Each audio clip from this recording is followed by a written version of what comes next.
Ajay, I mean, do you welcome this? Bearing in mind, obviously Rwanda, 800,000 people died there when the UN did nothing or certainly didn't ask for extra troops.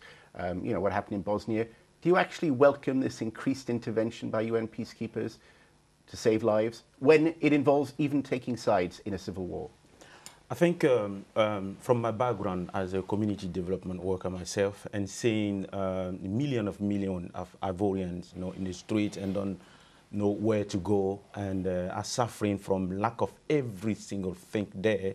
Why? Because of the stand of one man that lost the elections. I think I totally agreed that the UN and the French forces have taken action. As my colleague said there, I think they didn't react too early, as far as I'm concerned, because one of the principles that we need to point out here is promoting democracy. Democracy is the turning point here, and President Laurent Gbagbo has always claiming to whoever want to listen to him that he is the champion of democracy. Now, the first time he's been challenged by the theory, the concept of democracy that is being promoted or claimed to be the champions, he refuses to apply democracy. But of course, Gbagbo is saying that the whole election and all this, what happened afterwards was in fact almost a French colonial ploy to get back involved again. And, certainly the truth is that France is again very heavily involved in what's going on. I mean, is that welcomed by all Ivorians? Gbagbo supporters or necessarily will welcome his argument. Now, the situation in which the country is today is because of imperialism power.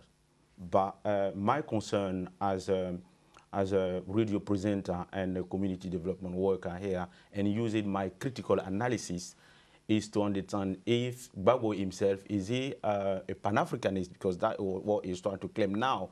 Is he a Pan-Africanist himself? I don't think so. Because what is Pan-Africanism? Is to promote and to build the necessary need of African by African people. But he's been into power for 10 years. What has he done for the Ivorian people in terms of concrete realization? The truth is, though, in the past, and if you look at various UN Security Council resolutions over the years, if you see it in the Middle East and stuff, you tend to find that the UN Security Council doesn't always act with the kind of humanitarian interests. Many people are suspicious that actually it's acting in the interests of certain powerful countries there, often Western interests.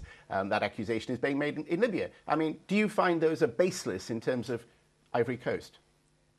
I think it's important. I think the action taken by the UN here, we have all of us have to learn from our past mistakes. But do you accept that this is a big change, as we've heard from Mans Nijboek here, that actually we've seen in the Ivory Coast a fundamental change that will change Africa in a sense? I hope so. I hope so, because otherwise any dictator will come and organize an election and use one tiny part of his constitutional agreement and then use it to say, okay, I'm going to stay into power because this part of our constitution allow me or allow somebody to declare me as a winner against the will of the people, which is not democracy. So I think it will make a big difference starting now. You will bring a strong signal to other African leaders and leaders around the world that want to play around, with the words and constitutional one that suit their interest to stay into power.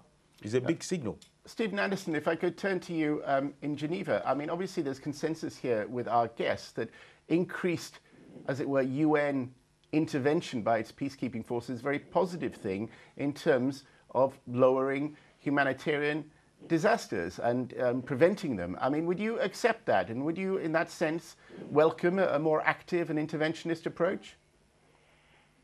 Yes, it's a difficult question for us. I mean, this is again a political and military in this case question.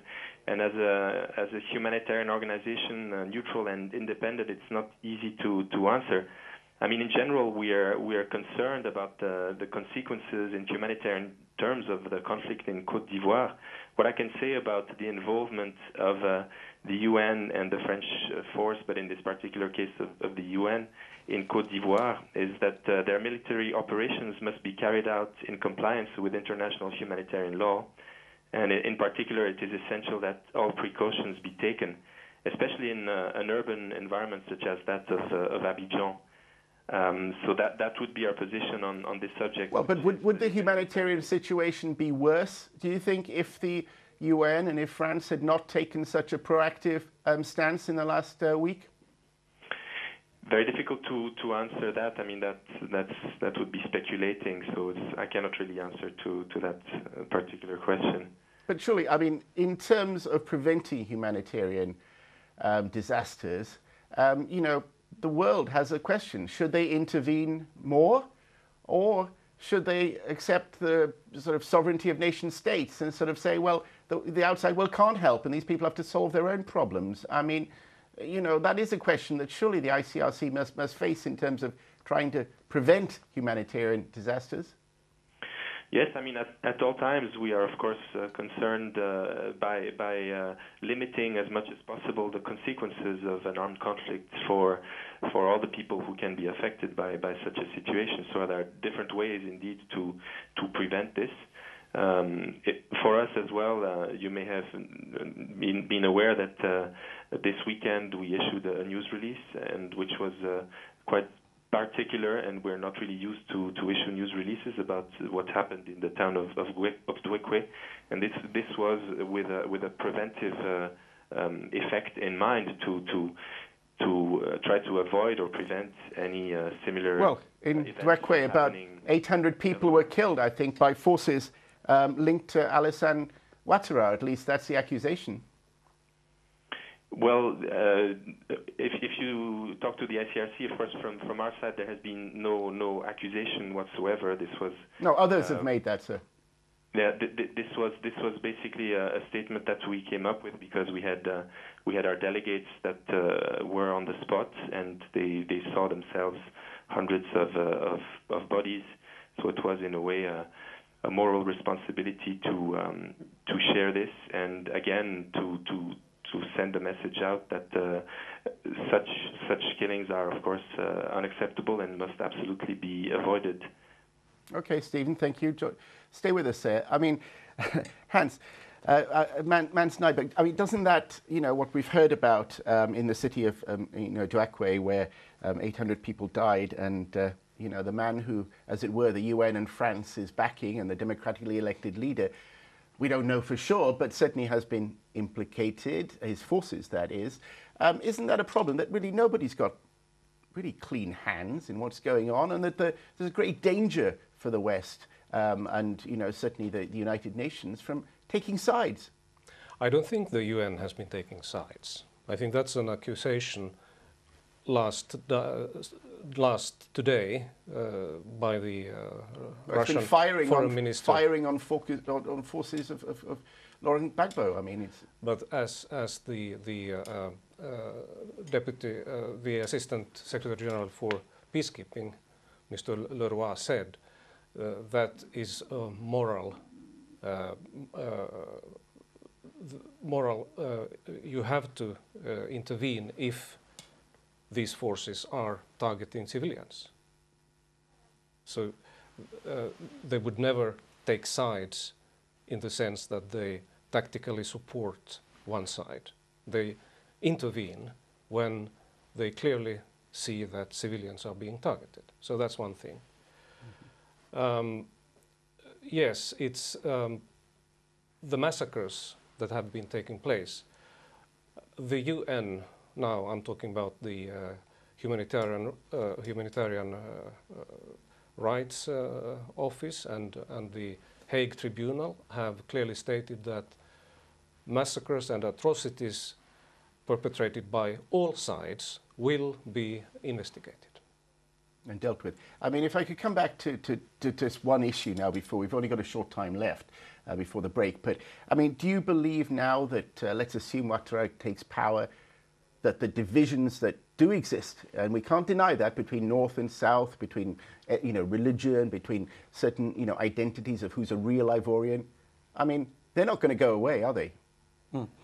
Yes, one thing, as an Ivorian myself, one thing I always refuse to accept is where people try to portray the Ivorians being divided in North or South. We never experienced this, that kind of situation before, even up to date. In London, where I live here, we have an Ivorian community from all over Ivory Coast, and we have friends, we are brothers, we are sisters. But I mean, there is a divide that spans the whole of West Africa, surely, between the largely Christian south of these countries and the Muslim northerners, compounded in Ivoria by the number of immigrants. I mean, you can't deny that there is that at least exists. Whether everyone gets on is another matter. We need to be careful here when to follow the path of greedy politicians that are trying to use religion or tribe, ethnicity background to back up the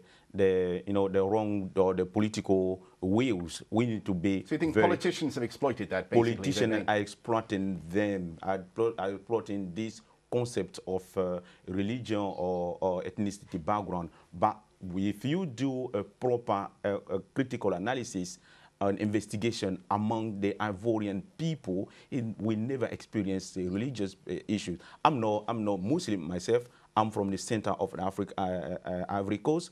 Anytime there is a Muslim celebrations, I wear my Muslim clothes and we share time together. When the Christians are celebrating Christmas, we always, all of us, go together and we celebrate. When traditional Africans are celebrating, we do that. So okay, there's never been a problem. But as a politician, we could talk about this forever. I'm afraid we're out of time. So we're coming to a break, and I'd like to thank all of our guests, Stephen Anderson also there in Geneva. But don't you go away, because in part 2, they are now the West's allies, but who are they? The Libyan rebels. Stay with us.